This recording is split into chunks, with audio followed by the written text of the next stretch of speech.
All right.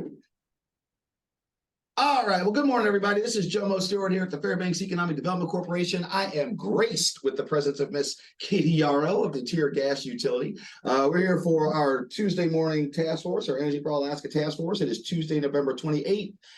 For a special meeting. We're actually starting it just after 8:30 in the a.m.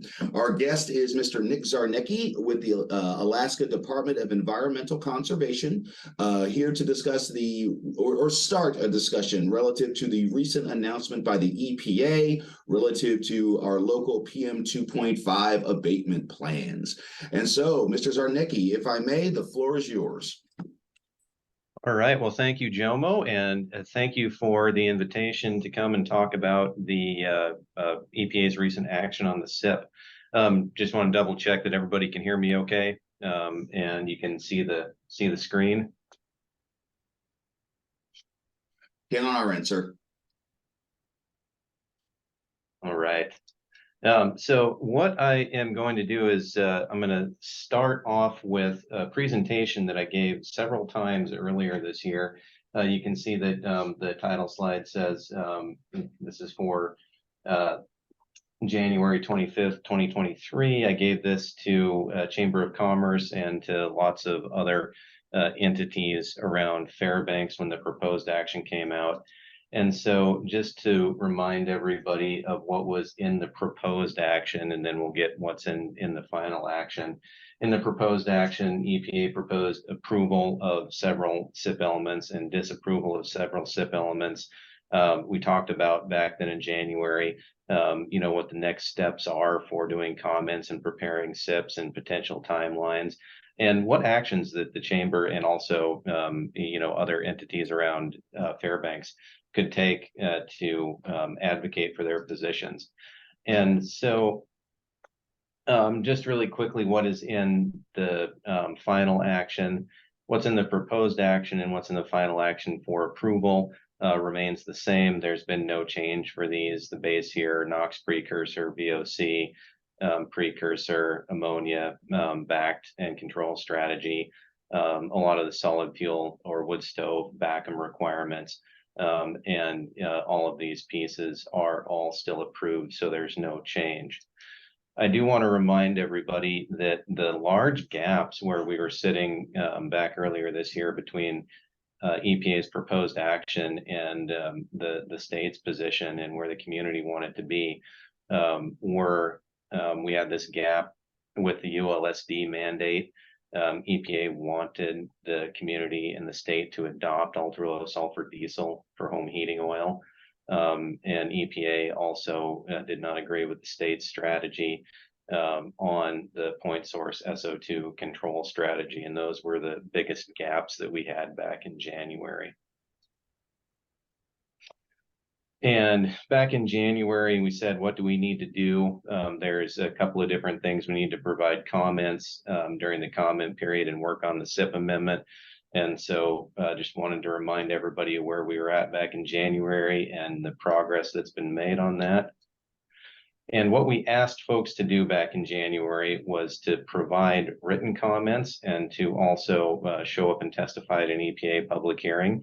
And that definitely the community turned out to do both of those things, received a bunch of comments. And as I'm going to get to shortly, that was very, very helpful in the final action. And so what was in the proposed action, and this is the real meat of it that they proposed for disapproval. On the left side, you have some big pieces here. You have the point source SO2 controls. There's adding MMR, which is maintenance monitoring and record keeping, to the point source controls within the SIP. And then there's contingency measures.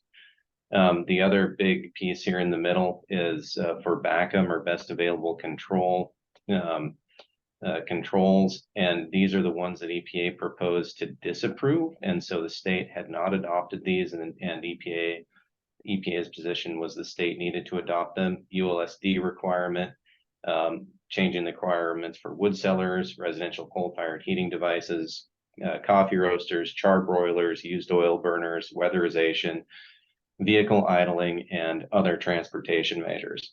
And then over here on the right-hand column, these are all pieces of the SIP that were disapproved because we didn't have the control strategy here. So while these are important from a policy standpoint and from the community standpoint, if we get the control strategy in place, then these pieces over here will fall into place later.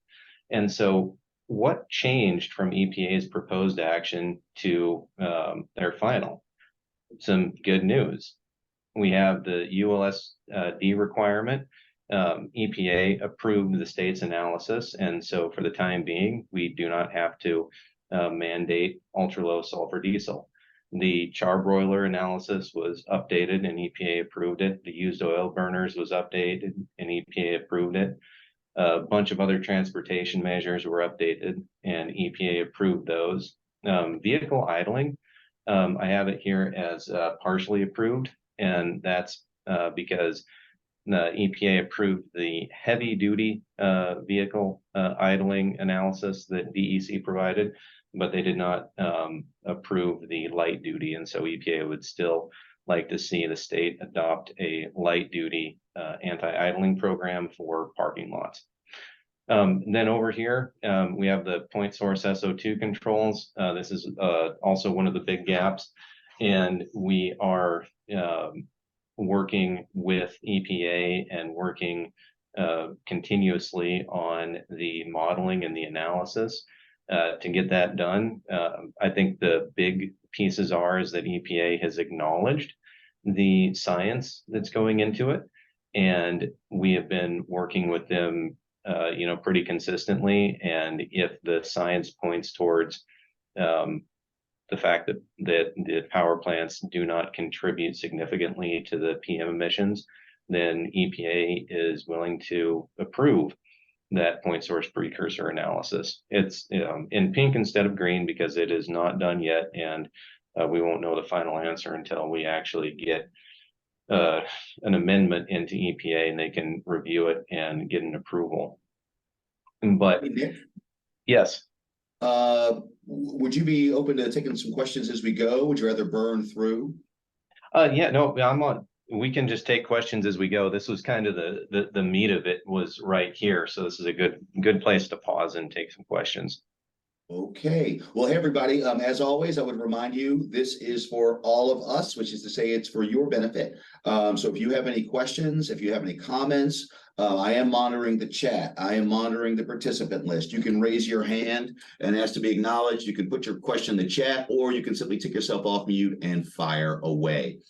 So I do have a question, Nick. I'll get the ball rolling relative to the vehicle idling.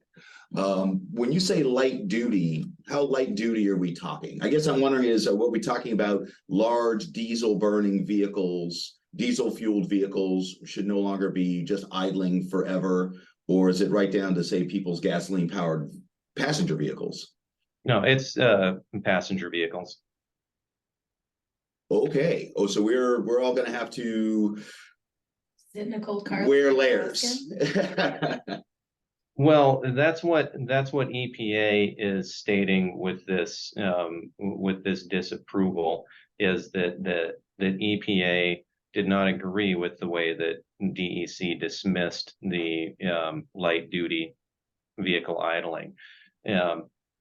The state of Alaska right now is going to our plan is to prepare additional analysis on that and not to adopt a rule. That comes with, I guess, certain risks because we know that EPA does not want to approve that, but we still feel strongly that we have a good case to not adopt those because it's not going to result in a lot of improved PM emissions at the monitor. So I see Mr. Old's head nodding. So we have a follow-up. So does this mean a potential for auto starts being banned? I don't think we've gone down that far to look into those details yet to see if auto starts would be banned. Because my kid, that's what she wants for Christmas. Yeah. If the state were to look at a regulation on this, and the state is not looking at a regulation on this, then there would be temperature exemptions, because that's what we would be able to follow. And we could say that there is no idling, but it only applies when it's like 0 degrees or warmer, because when it gets below 0, then there's safety concerns.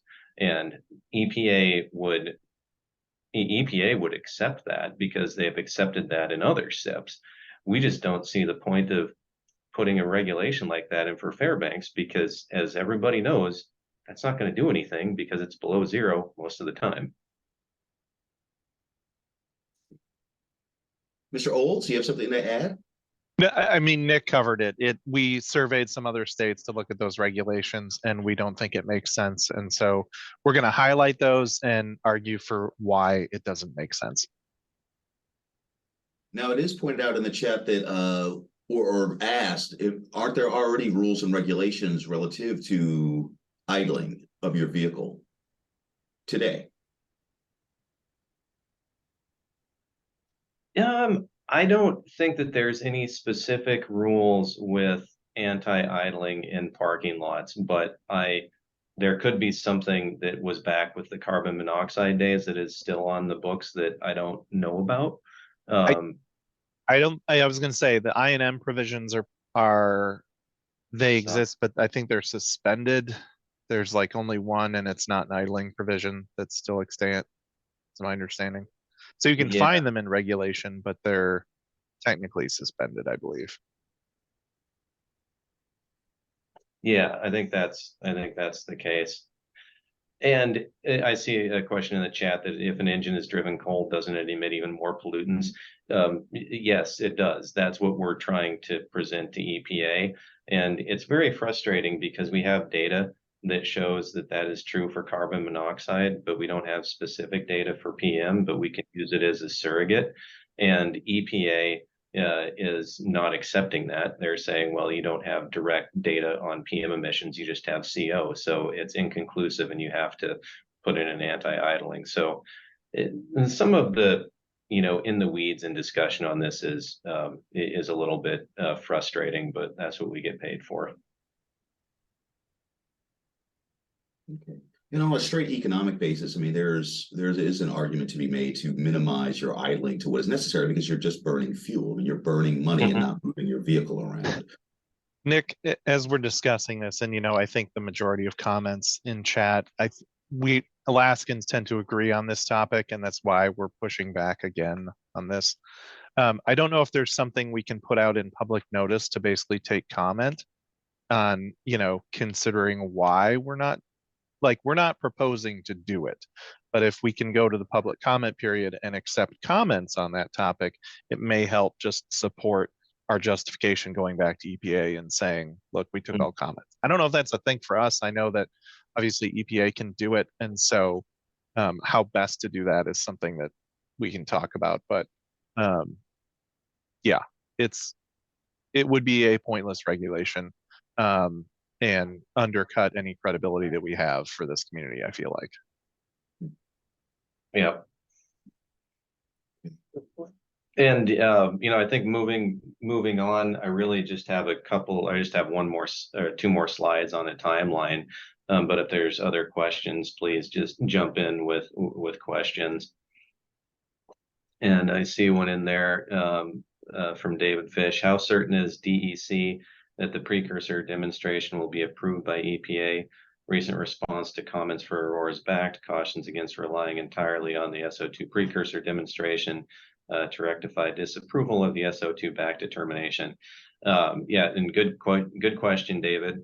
Right now, the SO2 precursor looks like it is fairly solid. We're not done with all of the analysis and write-up yet. But so far, everything that D has done in the modeling realm points towards we could have an approvable SO2 precursor demonstration.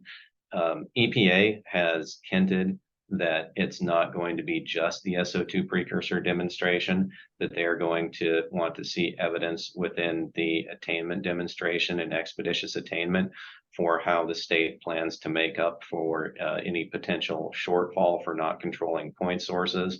And so we still also have that hurdle to clear.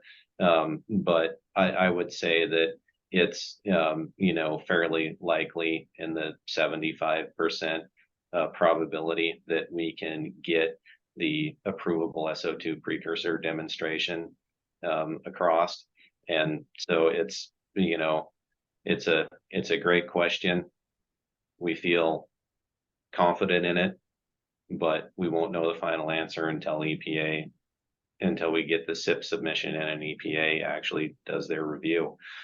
And yes, there is the backed analysis that will go in behind the SO2 precursor. So we'll use the SO2 precursor as an umbrella, and then backed will be another backstop that hopefully we could rely on before we get to a FIP. Unfortunately, our only other choice, if we remove backed, or if we have something that's not an approvable backed and the SO2 precursor demonstration doesn't work, then the fallback is a FIP. And that comes with the continued sanctions. And so it doesn't look pretty if the SO2 precursor doesn't work. Follow up, Mr. Fish? Okay. All right. Well, then, again, it's open to everyone. Again, ask questions. We'll go ahead and move on to the timeline slide. Because, interesting. What are the next steps and when will they occur? So everything that is not highlighted on the screen here, where we have the adding the monitoring, maintenance and record keeping permit conditions to the SIP, contingency measures, requirements for wood cellars, residential coal-fired heating devices, coffee roasters, and weatherization. These are all pieces that we are going to propose new regulations for, and get these worked into the SIP amendment in order to resolve the deficiencies. And so this is, just a good slide to highlight where, we had some wins and where we are, giving in and making the modifications that EPA has requested. Can you speak to us about used oil burners? Used oil burners. So that one is basically at car shops where they're changing oil from cars, and they can use that oil to heat the building. And the problem is that there's no economical way to dispose of that waste stream in Fairbanks. And so we did the analysis on that, and we got our analysis approved, which means we do not have to regulate used oil burners. Okay. Because what is the alternative for that used oil? Do they have to ship it down to Anchorage? Do we not have that, take that at the landfill? Yep. I see. You have to ship it down to Anchorage, or somebody could build a centrifuge to process it in Fairbanks.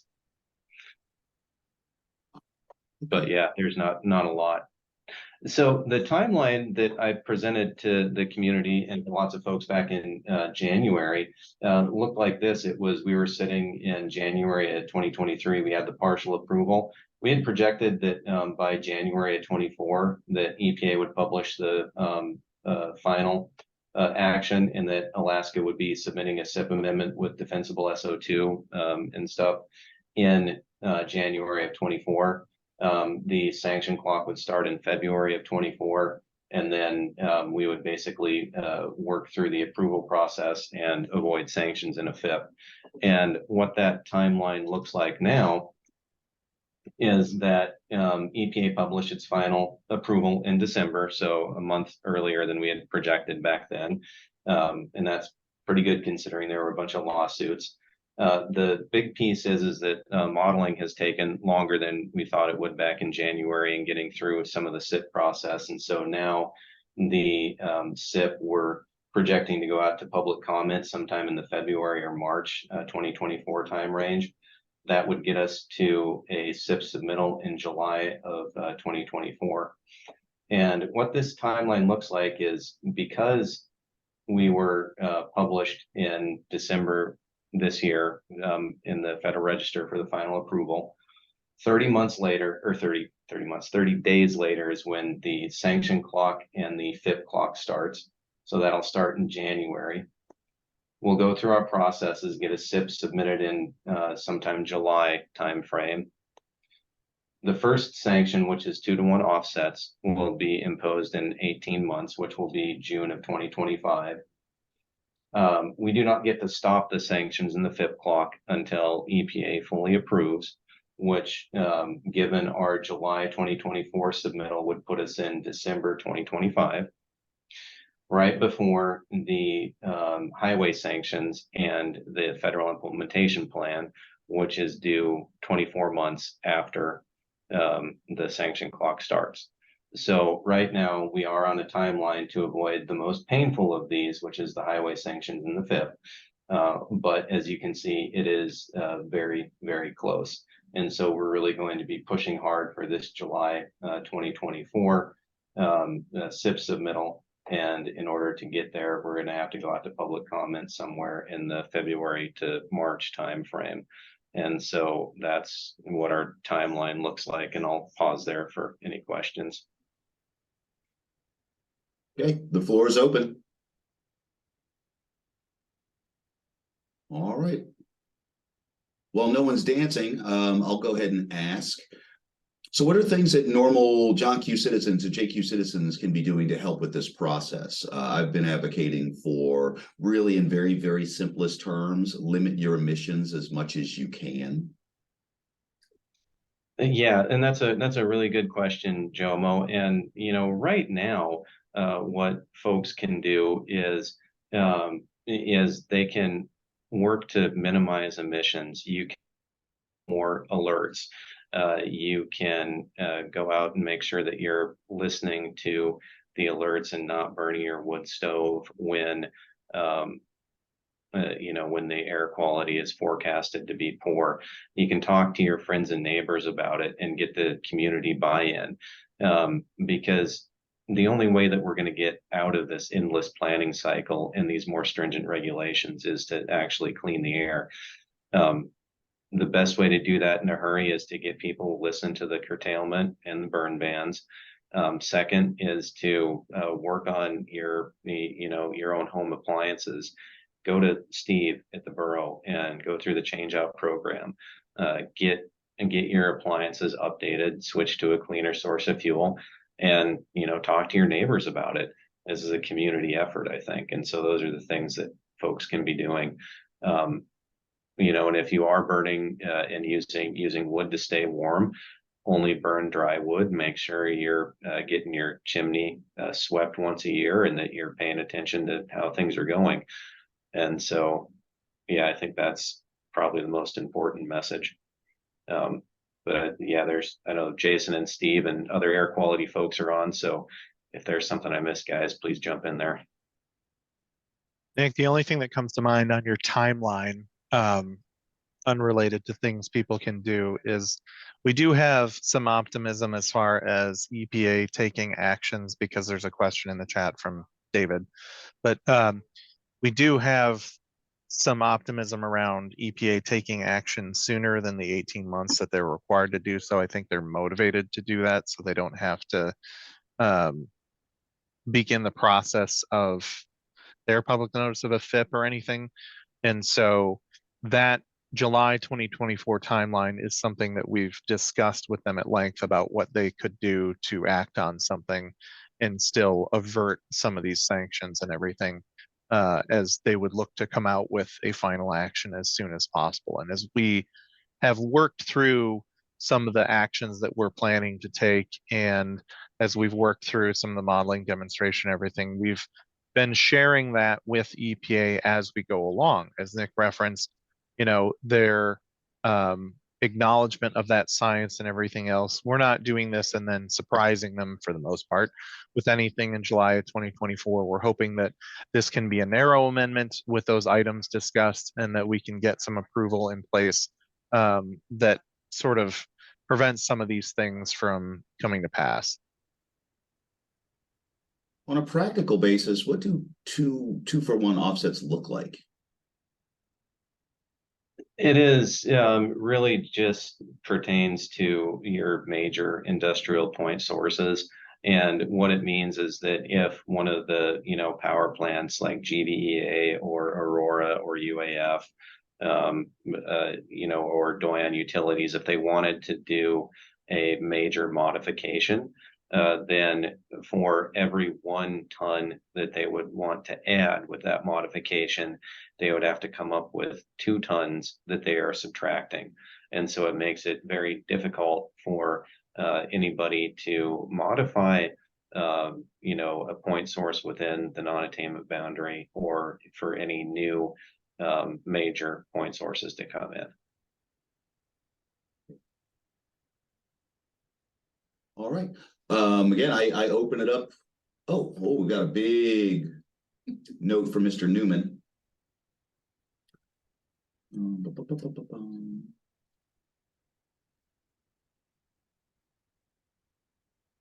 Okay, so let's see. The change-out program for more efficient wood stoves are most often replaced with stoves with catalytic converters. However, cats are easily contaminated, and also require replacement after a few years of use. Would not a study to see how well stoves that the government has funded are actually operating after a few years? I will tell you, that's good. Yeah, you can answer, Nick, but I just for the good of the order, Mr. Hoke, the air quality manager for the borough, is online. I've already spoken to him to see about him being our guest next year, so we can have some deeper discussion relative to the change out program. But go ahead, Nick. Yeah, and it's a very good and a very valid question.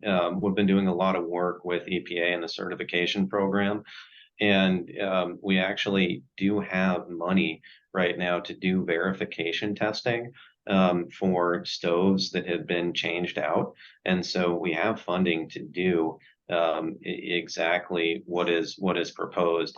The problem is that testing wood stoves is inherently difficult. There currently is no acceptable method for testing in situ, or once it's been installed into a house. It's only done in a laboratory setting because it's so difficult to control the variables and also to collect samples. And so we are going back and forth with a couple of experts right now to see if there is a method that we can come up with to test in home. And it's been a couple of years, and right now we have not come up with a method that's acceptable yet. So it's a great question. We have funding. We're working on it. Not sure if it's going to happen or not.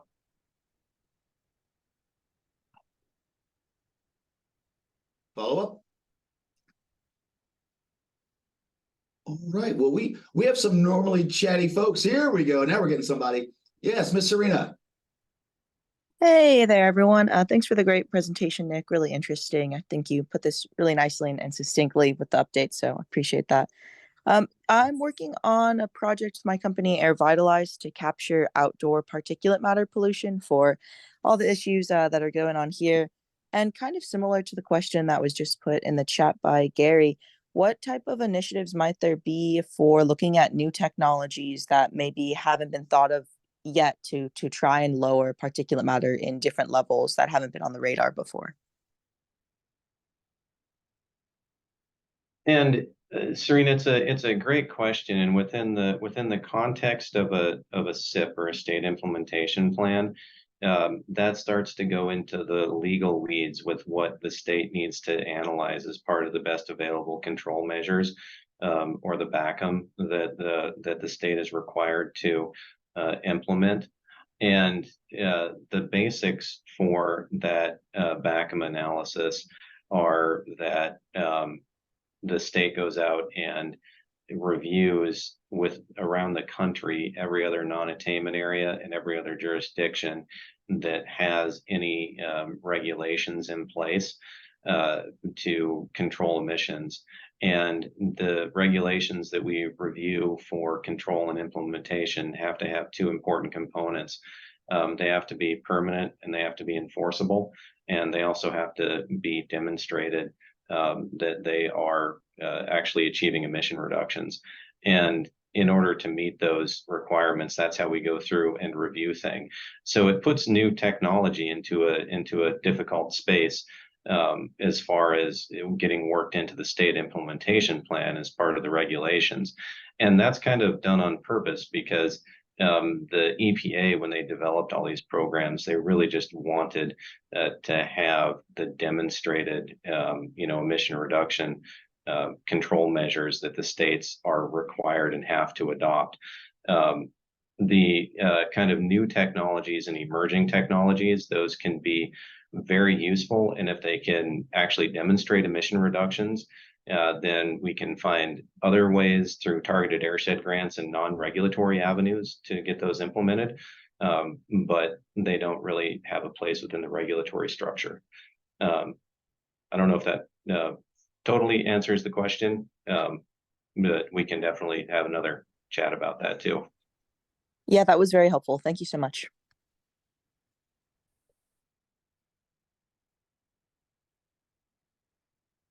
All right. I mean, I see Chancellor Rogers. There's Mr. Soley. You have a question, Rick? Well, I don't want dead space here. That shouldn't, this group, you're right, is normally chatty, and we have chatted on this subject, some of us for many years, and a lot of smart people here. First, I just want to thank Nick for your commitment to helping to clean up the air in the borough in a rational fashion when you worked as an employee there and now for the state. I mean, my feelings are one of frustration with where the EPA came out, though many of us are not surprised, the ruling on the SO2. So I appreciate where we are, and I'm not sure of my question other than, gee whiz, is there anything we could do to try to move the EPA besides finish the work that we're doing here, as far as at a level of encouraging them there, whether it's political or whatnot? Yeah, and it's a good question, Rick. I think a couple of points on that is, looking back here, we did get some pretty good wins between the proposed action and the final action. And that's because the community showed up and commented, and the political folks at the borough and state level, and also in industry, went and presented, a really good case for things like the ULSD requirement. And so that's a really big win. And that was the community's effort that helped with that. And so I think continuing those pieces, when we look at the timeline, when DEC gets a draft out, getting the public's input on that draft is going to be important, and making sure that when we move into this, getting the public's input and getting the community's input again for that stuff is super important. And then in between these times when we have stuff out for public comment, the best thing to do is, if the community can rally together, listen to the curtailment program and actually drop emissions and come in lower on the monitors, that's going to be ultimately what we want to do. And I think Jason's got some stuff to add there to that too. Thank you. But first, a question, which is, Nick, on the amendment, if I'm correct, they likely still need to do another proposed action before they would act on our, yeah. And Correct. So I think the thing to watch for will be at the next proposed action from EPA, sometime after our amendment is submitted. In there, they should list some kind of action on the SO2 precursor demonstration. And regardless of whether, they propose to accept it or propose to reject it, the science can support so much, but we have seen in other non-attainment areas, sometimes these precursors come down to a political decision. And some of what we're doing, and some of those large wins, like the #1 versus ULSD for home heating oil, are monumental wins in terms of precedence for EPA. I think that we're giving them all the room and pressure to support accepting that SO2 precursor demonstration, but ultimately, as there is some politics involved when it comes out to something unprecedented, I think it's important to comment in support of the precursor demonstration, regardless of what their proposal is, to provide that additional pressure for EPA to stay the course if that is indeed what they do. Obviously, if they come out and propose to reject it, then commenting in opposition and applying maximum pressure would be the route that I would suggest. Thanks, Jason. Thank you, Mr. Chairman. I'm just Joe Mobrick. Let's see. Yeah, we're chairless. I do have a question there. I want to say there was a either a letter to the editor or perhaps an op-ed that just mentioned that Fairbanks is effectively in attainment, but North Pole is not. Can we speak to that as far as the difference of air quality across the community and across the non-attainment area? Basically, when you're able to remove the wildfire exceedances, which we can once we're able to show attainment, the NCOR monitor that's down by the Borough building has been below the standard for several years now. EPA doesn't consider that to be the maximum impact site for the Fairbanks area, and so that's why we have established the A Street site there in Fairbanks. That one does not have enough data to compare to the standard yet, because you need 3 years of data, and we had a couple of years of incomplete data on that one. So while we do believe that Fairbanks is clean, we don't have the data to prove it yet. And yes, North Pole is roughly twice or a little more than twice the pollution of Fairbanks. The state back in 2016 did submit a formal amendment to split the area, and that has been paused, and it's been on pause. It hasn't been formally revoked. Once we have the data for it, we could pursue that, and so we could split those from a regulatory scheme. But I don't know if it would have any benefit for this particular action. Now, when EPA lowers the standards, which they are going to do, the annual standard, that could have some benefit for us. So we are looking at that, not for this planning, but for the next round of non-attainment that we're going to have to deal with. I personally wouldn't expect them to divide that question.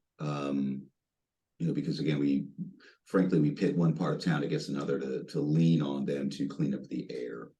And I wouldn't see them relieving that pressure for us. But yes. Objection, Your Honor. Mr. Mayor, please. And then we've got a couple of extra questions in the chat box. I tell you, the alerts come out and say North Pole has dirty air, and I look out my window and it's not dirty. I don't know that the sensors are placed at the right place, but the majority of the area around here has cleaned up as well. So and this comment that Gary had about many of us changed out our wood stoves. I haven't even burned wood in my wood stove for 2 years. I've got like 9 cords of very dry wood, but I just don't burn it. And I know a lot of other people aren't either. And yet we also have these catalytic converters that many of us have switched out. And how effective is that? So your conversation about in situ testing, I think, needs to be considered by the EPA to see whether or not their previous measures have been effective. But again, taking and I know the argument about particulate matter, you can't see it, but nevertheless, when a reasonable person looks out their window and says the air is clean, takes a sniff test, boy, it smells great, and decides to burn wood just because I'm cold. You know, I think the EPA needs to actually send some folks up here during the wintertime and have them in a dry cabin and no ability to put their car in a garage and so forth, or give them a toilet. I don't care, but have them come up and actually live the experience and then make a determination. Has any of that discussion gone on? And I know it's somewhat of a rant, but nevertheless, like Rick said, we've been fighting this for years. We've seen great improvements, and yet it doesn't seem like we're getting much credit. And then to be stigmatized as dirty air, when I travel the world and I see dirty air in reality, North Pole is not the world's dirtiest air by any stretch of the imagination. Yeah. I just heard a story on New Delhi. Nick, Mr. Olds? I think, you know, having EPA stay in a dry cabin, we do encourage them to come up during wintertime events. Government servicing and where they might hotel is, I think, something beyond our control, but certainly we could suggest it as an experience. The idea of looking out one's window and not seeing it is progress to a certain extent. We have modeled, and EPA basically has accepted the location for the Hearst monitor as being a maximum impact site. And so, you know, in theory, you would not, unless you're at that site, see the same maximum impacts. We did have our first exceedance monitored there in early reporting, actually on the 26th. And by design, we call these alerts and forecasts for the potential for exceedances. And ideally, what you may see, which is a bit counterintuitive, is that if we call those alerts, if people choose to comply, then we won't actually see the exceedance. That's the point of the alerts. There's a difference between calling an alert and having an exceedance. And that's what we want, as frustrating as it may seem, is we want to be able to control and prevent those exceedances. That's how we reach attainment. And I think just because folks see a local, you know, situation that may not be as bad as forecast, I don't want to discourage people. And I don't want folks to feel as though they should burn, because it's important to remember that once, like Fairbanks, and we may yet be successful in splitting those non-attainment areas and having some relief provided to Fairbanks, although I don't believe EPA likes that idea, and so we'll see. But there's some provisions under that rule where they maybe have less discretionary control over that. If we're able to show and make that demonstration successfully, we may prevail. And so, you know, I don't want to give false hopes. And so I may agree with Jomo there that I don't believe they want to do that.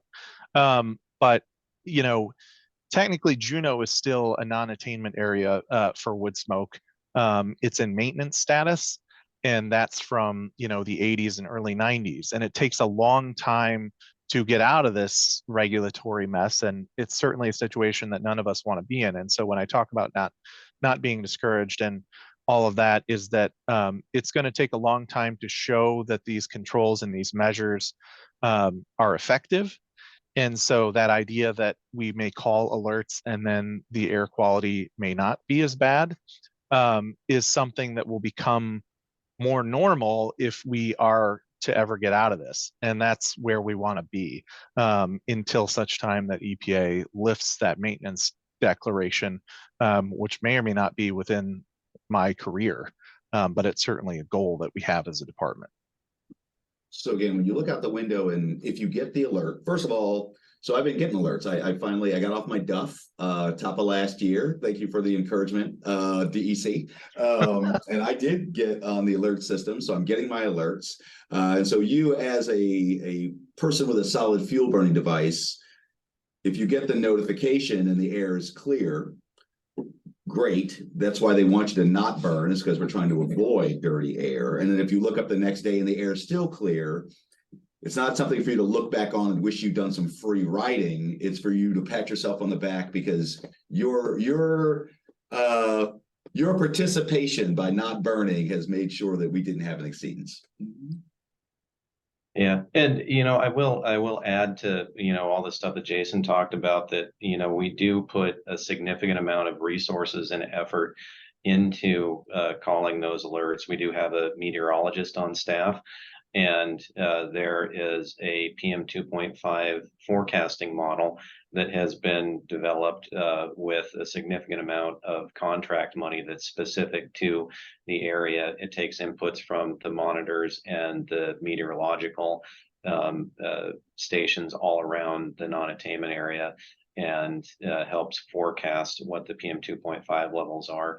And that model is updated every single year with the previous winter's experience. And so it's a lot of effort to put that model together, and then also to call those alerts. So we do try to do our best. In the end, it's a forecast, and so it's not going to be accurate all the time, but we do have a lot of effort put towards that. And then I do see in the chat there's a couple of questions there. I don't know if we're gonna have time to get to all of them, but David Fish had one for is there a place for district heat and BACM analysis on this iteration of the SIP? And I think this kind of goes back to the question that Serena had. The state's hesitant to put things like district heat and new technology into the BACM analysis, because that means we have to have a regulation. And that means that we're bound to actually implement and to make sure that something works. And that doesn't mean that the community and that the state can't implement it. We don't want to have things in BACM because that requires us to do it, even if we determine 2 or 3 years later that it's not cost effective or it's not viable. And we're really fighting so that the community can have the most flexibility with dealing with this situation. And so I guess I just wanted to explain that BACM and getting it in the SIP is what we are bound to, and that we have to have implemented, as Jason said, through this attainment and through the 20 years of maintenance. And so we want to be really careful what we put in there when it comes to new technologies and to, any control. That doesn't mean that if there's controls that are outside of that, such as district heat or new technologies, those things can and certainly should be implemented, but we don't need to have a regulation for them. I guess if that makes sense to what Serena and David are asking with that stuff. It did for me too. Thank you. Although I would go back to Fish's question in the chat relative to district heat. Did you get that answered, Fish? So again, as far as a requirement for more district heating, we might not want that. But if we as a community were to move forward with some district heating process or developments that helped air quality, great. Okay. All right. Well, everybody, we are getting near the bottom of the hour. This has been great. Yeah, Jason, I see your hand was up. Oh, I'm scrolling up. There's a couple other comments. I think question on railroad operations in downtown yards, the unloading of containers, refined fuels and coal. Any discussion about having those unloading operations moving towards electric vehicles for unloading? Well, again, I don't think that's subsumed by your last comment relative to what we do or do not want in a BACM. A bit, and there's a bit of nuance we could probably detail on there as far as, the contribution from heavy duty vehicles, sort of how much of the non-attainment is due to those. And I don't know that it's a large portion. Nick, I don't know if you know any specifics on that, but I think when we look at all of the traffic, it's one of the reasons that generally transportation measures are excludable from Fairbanks. It's a wood stove issue by and large. Yeah, and yes, in the modeling, we do have the non-road mobile operations that do include all of the railroad operations. And those loading and unloading, and their contribution to the PM 2.5 is pretty small. And so that's why we consider it cost ineffective through the Backham analysis to look at controls on those. But as I said previously, though, that doesn't mean that we shouldn't be looking at them. It just means that we don't want them in a regulatory sense. And then do we want to talk more about weatherization? Yeah, I saw that question on weatherization, and that's a really good question, Gary, on weatherization. I think we're also at the state level trying to really figure out how that gets implemented and how that looks. EPA is pushing towards that for regulation, and so what that looks like, we will hopefully have something ready for the public to see on that in the coming months. But I think the options that we saw when we reviewed other communities would be to implement building codes, to require home energy audits, and then to basically fund and provide information for any programs that would assist in weatherization. And so, what we come up with from the state side on that, as soon as we have something that's ready to be released for the public, we will try to get out in front of everybody with that so that we can get some good input from the community, because I think that's going to be a tough one to put into regulation. Well, I was going to I say, think because that the current weatherization, federally backed weatherization programs are essentially restricted and prioritized. They're really kind of income and age based. As far as the funds to help you with weatherization, to defray the cost of weatherization, it starts with indigent seniors, moves through poor families with young children. So it's not funds for all to help weatherize their structures, their residences, at least not currently. The AHFC program was the closest to that, and even that was kind of means restricted in that you had to make the upfront investment in your weatherization, and then you would receive a partial reimbursement of those costs. There are a lot of federal dollars coming for weatherization programs through the Inflation Reduction Act, and weatherization can be an effective means to reduce pollution, and we know that. And the state is partnering with the Municipal League as far as administering the Climate Pollution Reduction Grant, which can have other benefits. And in fact, some of those co-benefits can be caused for awards for a competitive grant. And so whether or not we get those things, the separate tranches coming out of those federal programs for additional funding, we as the Department of Environmental Conservation are bound to our authorities in terms of what we propose for our SIP actions. We don't have the authority for granting. We don't have the authority for distributing that, but we have conversations regularly with AHFC and look at these things because we know they can have these benefits. Nick mentioned building codes. That's something that I don't want to alarm folks to, but certainly we are looking to public comments because we know that the timeline for changing status of the borough and how Alaska government functions, the technical feasibility of implementing something like that, we want to lay out that timeline to EPA to show where the limitations in our authority and where legislative action by the state, while the state could do that, may be beyond what is our sort of finish line that we're required to meet with EPA for some of these control measures of essentially 2029. And so if anything would take longer to implement than that 2029 date, it's justification for saying that technically it's infeasible to move forward with some of that. And so we may be more limited in terms of what we come out with. It's something that the state is yet to obviously propose for public comment. We're still discussing internally what that looks like and having conversations with EPA around some of these sticking points and how we might move forward with something with weatherization. So it's something that may be similar to something like district heating or ambient air capture or something where it can have benefits, but what gets worked into this regulatory package may be more limited. Mm-hmm.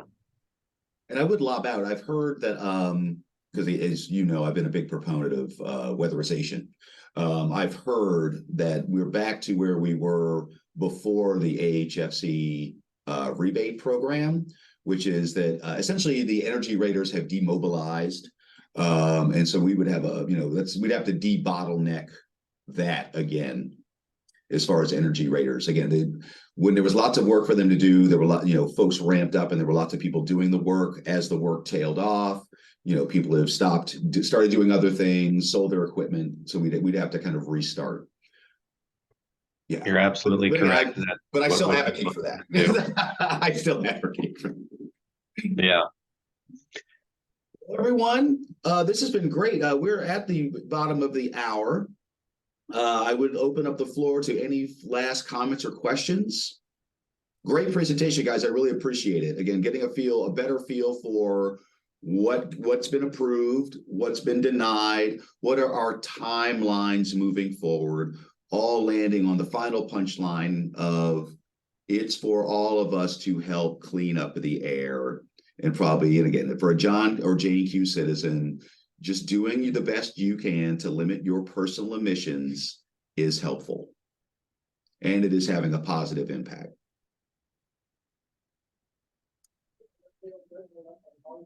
Anything else? Anyone? I see you're answering, David. All right. Well, guys, again, thanks a bunch. Mr. Hoke, I'll be reaching out. Again, do you think you'd be able to pull off next week? Yeah, I can do next Tuesday. Boom. All right. Well, guys, I get to announce that we will have Mr. Hoke, our local FNSB air quality manager, here next week to discuss, again, the division, but also the change-out program and the funds that are available. Again, so people can, like I personally can start putting funds away and planning to do some change outs on my property next summer, which is the biggest part I could do to help positively impact air quality is to change out that busted ass old furnace in my triplex in South Cushman. All right, everybody. Well, I hope everyone had a great Thanksgiving. I hope everyone has a great betwixt the holidays, and we will see you next Tuesday for the Energy Task Force. Thanks a million, guys. Thank you, Jomo. Thanks, everybody.